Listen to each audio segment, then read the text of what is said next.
Hey, it's Nathan Selove from Okra Films with another edition of Autism Actually Speaking.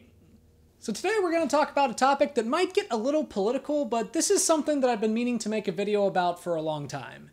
The rhetoric of referring to autism as an epidemic. Now, there are three main groups that use the method of referring to autism as an epidemic. First group is autism purists, people that believe that autism is a disease that needs to be wiped from the face of the earth.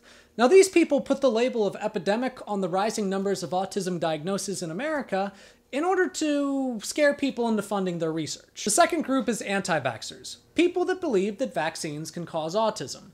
They look at the growing number of diagnoses in America, and they use vaccines as a scapegoat. And the third group are simply well-meaning individuals that see the growing numbers of diagnoses and legitimately want to help. So they use the strong connotation between the term epidemic as a way of spreading awareness. So let's start out by looking at this through objective analysis, starting with the medical side. The Center for Disease Control website, which I will link in the description, defines an epidemic as when an agent and susceptible hosts are present in adequate numbers and the agent can effectively be conveyed from a source to the susceptible hosts. So basically, epidemic implies contagion.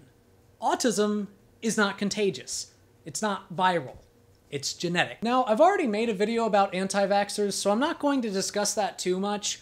I'll leave a link in the description if you want to check out that video. But even if you are someone who doesn't believe that autism is something that you're born with, that you can get it later in life, or that you can get it from a vaccine, you have to admit that you can't catch autism from being around another autistic. But that's the medical side of it. Let's discuss the colloquial use of the word epidemic to describe autism, namely looking at the growing number of recorded cases of autism and using that as evidence to determine that the total number of people who actually have the condition is increasing. And on the surface, it might seem like more people have autism than they did 2 decades ago. According to a Scientific America article on March 3rd, 2017, which I will link in the description, in 2000, 1 in 150 children were diagnosed with autism. In 2008, that number was 1 in 88. And today, it's 1 in 68. However, the article continues to explain that this is not a result of more people having the condition. It's a result of other factors, such as less people being misdiagnosed with other disorders, a better awareness and understanding of what autism looks like, which then translates into better programs designed to detect autism at a young age. Furthermore, it's also affected by the fact that the definition of autism itself has broadened. People that are currently diagnosed with autism may not have been diagnosed with it 20 years ago because it had a much narrower definition back then. So from a practical standpoint, referring to autism as an epidemic from a medical standpoint or even a colloquial standpoint is not only misrepresentative, it's just inaccurate. But the use of the term is also destructive and ableist.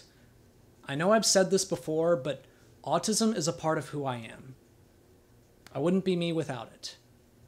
It affects almost every aspect of what I do and the way I act. It's part of my personality. And when you say that autism is an epidemic, a lot of autistics hear autistics are an epidemic. Our personalities aren't a disease to be cured or an epidemic to be fought. Now, I'm not saying that there aren't certain aspects and degrees of autism that objectively create negative struggles. And I absolutely do believe that we should find ways of helping, treating, and accommodating some of the more negative effects of autism. But there are also many positive aspects of autism. We're often given a more critical way of looking at the world, and certain abilities that neurotypicals just do not have. We're scientists, we're inventors, we're engineers, we're teachers, we're comedians, we're drivers, we're workers, we're laborers, we're business owners, we're salespeople, we're friends, we're family, we're loved ones, we're humans, we're autistics. If you have any questions or topics you'd like addressed, please leave them in the comments below, or message me on my Facebook, also linked below. And remember, if you have ever said anything controversial in a class and then spent the next 30 minutes being in the hot seat as everyone else in the class attacked your argument and enjoyed it, you might be autistic.